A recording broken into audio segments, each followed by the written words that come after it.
Hello, there we are. Hello, welcome, Jen, and welcome everybody to today's HR Huddle. Happy March.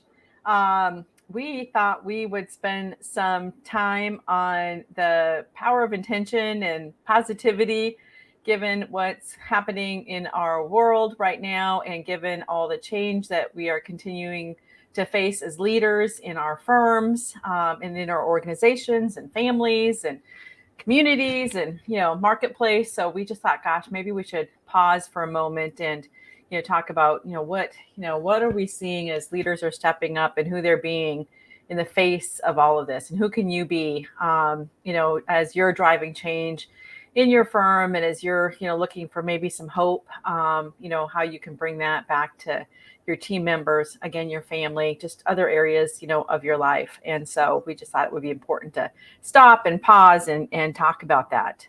I think I'll just start here, Jen, and then you can jump in and add. I think one of the things that, we, have been watching, with all of the change and, what's happening in the world and with the war with Ukraine and Russia is, who are the different leaders being, and how are they communicating? And before Jen and I just jumped on here, we were talking about Ukraine's leader and who he's being in the face of all this, and who he's being for his people. I mean, and the first thing he's front and center, and he's like, I'm here with you, and we will make it through this. We're going to link arms. We're going to proceed, and I think he's bringing his people hope. I think that's one of the things in times of change or stress or negativity, when we're feeling down and hopeless and what can I do? That's one of the things that leaders can really bring is, this hope and where are we headed, and then rally together, literally rally the troops in his case. But, we use that phrase with our teams, how do we rally our troops? Well, we have to be hopeful and, together and say, we're going to, work through this together, and we're going to persevere, and we're going to, um, you know, uh, take the next step, just keep taking the next step. And sometimes that's all there is to do, is just take the next step. So we've been admiring him, and I just think that's an important, maybe picture to start with as we, embark on this conversation. Jen, what would you add to that? Well, just, taking the Ukrainian situation, Yep. they have been invaded. We stand against that violent invasion, and, and do not in any way, shape, or form think it is okay for somebody to cross borders of a sovereign nation and take it over because they want it. They want the land back. They like the cities, and they'd like the resources. So that's like an unthinkable that could happen to you. I guess it's happened to them, and we're watching it happen to them. And I know a lot of us feel powerless and sad and overwhelmed and scared about what it means. And there's a lot of negativity around it. Sometimes you get a bad diagnosis at the doctor, and that's overwhelming. Um, you know, Key people quit, and then and they quit at super inopportune times, exactly, Tamara. And all of a sudden, and you were already resource strapped. Um, you know, Disappointments happen. Your kid doesn't get a job they really wanted, or just things. There's stuff that happens to us that isn't good. It's not positive. Theirs is large scale and life or death, right? Some of these other things are smaller. Who we're being during it matters, and it's okay to grieve. Tamara, I was giving some resources to somebody this morning and came across your grief blog, which I think we should include as with the resources. I just loved it. I started reading it and was like, oh man, this is so good. It's okay to grieve, and it's okay. And part of grief is anger. One of the 5 stages of grieving is anger. So it's okay to be angry. It's okay not to want to talk about it, to deny it too. Those things are okay, but what we have to try to do is work our way towards some sort of hopeful, positive intention. When they talk about well-being of a human being, they say that we have, our mental health, we have our our physical health, we have spiritual health, we also have emotional health. And one of the attributes of emotional well-being is something called realistic positivity. And it's not Pollyanna, bury your head in the sand, denial. Everything's going to be just fine. Let's not talk about that till tomorrow. It's not that. It's I am facing my circumstances, and yet I am going to generate positive intention. I'm going to look for places to be hopeful. I'm going to, like you said, figure out one step I can take, one thing I can do. Feel hopeless in the Ukrainian situation? Well, maybe we ought to look into what is the Red Cross doing, or what is, what is your religious organization or national religious organization, if you belong to one, doing in support of this? What causes are out there that you might be able to contribute to right now? I know I'm praying, and I believe in the power of prayer and that positive mental intention sent into the universe to match up with others doing the same and maybe cause something. I don't know. I believe in it, though. I believe in its power, and I participate in it. And it makes me feel a little bit like I can do something. But also, like, what is our intention? And I wore this shirt today, Tamara, that Samantha gave me for Christmas. And I don't know if anybody can read it or not, but it's Henry Ford saying, whether you believe you can or you can't, you're right. Right. And that's the truth. Our thoughts cause whatever they cause, whether it's energy in the universe that causes things, or whether it's actual actions that we might not even realize are directly tied to those thoughts or the things we say. But trying to be as positive as possible is important. And so maybe, Tamara, we should list some things that we both do to be hopeful, to be positive, or things that we encourage groups to do sometimes. Do you want to try some of those? Yeah, I think a big one that we do is we stop and say, what are we grateful for? I think gratitude list is a big one. And I think that you can do that individually. You can also do that as a group. There's gratitude practices, or you might have heard of gratitude journals, and some say do it in the morning, some say do it in the evening, some say do it both, but, pausing. And it could be just in those moments of maybe despair and saying, what am I grateful for right now in the moment? And you can always find something, inside of grief or inside of anger or inside of disbelief and hopelessness and resignation. It's like, what can I be grateful for, right now? And it could be, I'm grateful for my family. I'm grateful for the, grass that's starting to pop up, under the snow here in March. It could be, I'm grateful to have this technology to be able to, talk with so many people and share. And, I hear people, say, I heard your HR huddle, and it's just incredible, to talk about the message. So, like, those are three things I'm grateful for right now in this moment. And so stopping to do that, I think, is important. And if you do that with your team, what are you grateful for? What do you appreciate? I think that's a powerful place to get centered as a team. And I think that's a great place, to start. So that's one that we definitely practice on a regular basis. And like I said, I think both individually and as a team, we do that.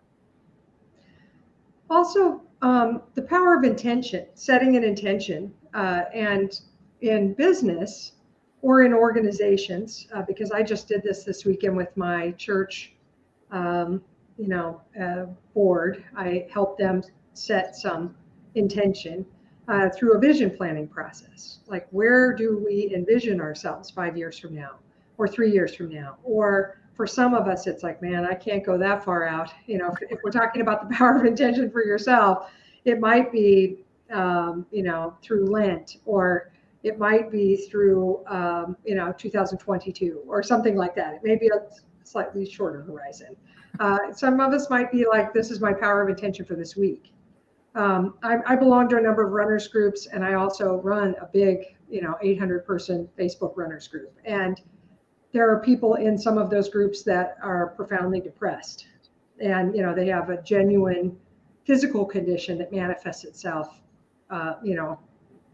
with a very, very sad super tired and pretty hopeless outlook from time to time. And um, one of the things they do is post, I'm in the hole. I'm in a hole. I'm not running. I feel terrible. Like reaching out, and they'll get lots of support from the group, but also, what I always do is say, just tie your shoes on and walk outside and commit to one block, just one block, and then turn around, go back. And usually they'll write back and say, I went a mile, or I went 4 miles. They'll just tying my shoes on and going outside was enough. But just sometimes the intention's short is what I mean by that story, and it's not 5 years. But in business, I just had a call today with a young man who's running a really beautiful audit practice, incredible, wonderful, thriving, but also experiencing turnover, also frustrated that he is working 7 days a week in this massive job he has, trying to keep it going, and that he knows that the old way of staffing and the old way of auditing is gone, but it's still here. And he's got to figure out the future, and there's this season between what's now and dying and what's coming. They call that in between a liminal season. And he's in this liminal place where he knows what it's currently is not going to be. And so I said, let's talk about the hope for the future. Let's talk about building a practice you love. Let's talk about what would give that practice joy. Let's make a list of the clients that we really, really want to carry into the future, and the ones that we really, really don't. that we could possibly get a little bit excited saying goodbye now to those clients. And let's make a list of possibilities for what it would look like out there in the new way of running this practice. Right. And generate that with some hope and enthusiasm, and get the team involved in it so that they could see we're not just going to keep on this gerbil wheel or treadmill saying, well, the stuff we've always done doesn't work, but we're just going to do lots more of it. Which is what a lot of the staff are watching right now and wondering, hey man, are these people clued in to the fact that this isn't going to work long term? And this church vestry that I was helping build a vision plan for, part of what I had to do was to have them accept that our wonderful, steeped in tradition religion doesn't fly for young people, and that what worked, what got us here won't get us there. Right. We say that all the time. And then after I finished that, my daughter, who's 23, called me and she said, Mom, I don't want to be mean or make you mad, but I hope that you guys talked about the fact that pretty much everything has to change. And I said, yes, we did. And I started telling her some of the stuff we talked about. She goes, I'm getting excited. She was like, I can't believe it. Because we had to talk about some rowdy and radical ideas, because that's what's going to get us to the future. And that's what all of us should be thinking about too. What should I shed? What could I leave behind in the old season and move forward in hope and positivity and feel lighter and better because of it? And grieve the things that I have to let go of that I liked that don't work anymore.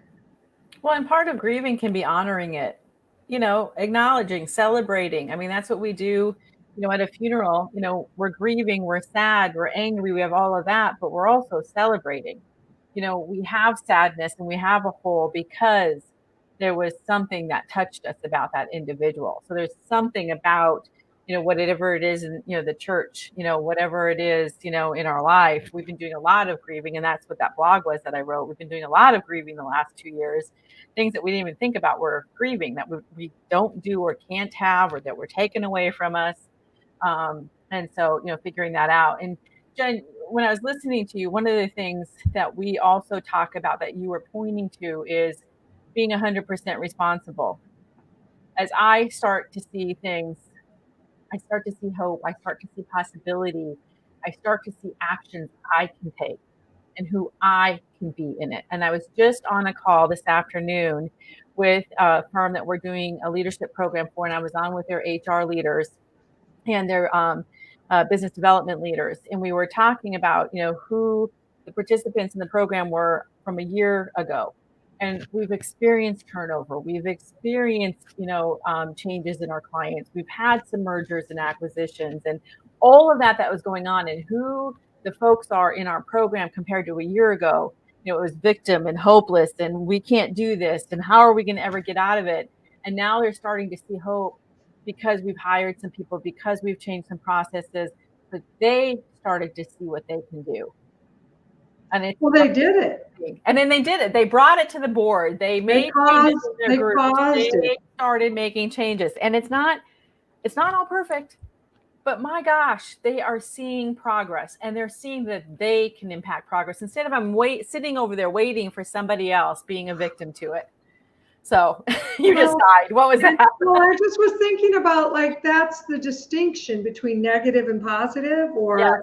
or hopeful and downtrodden or something. The distinction is when I'm negative and I'm hopeless, then what I really am is powerless and victimized. And sometimes you are, I mean, like getting a bad diagnosis for your health, you know, sometimes that you didn't cause it. You know what I mean? It's just Right. bad genes or bad luck or exposure to something or who knows what, and so you could feel victim, and I could get it totally. And I'm not saying there aren't places for that. I mean, the Ukrainians, Did not they ask for could this. be feeling a little Right. victimized, and I would get 100% behind that.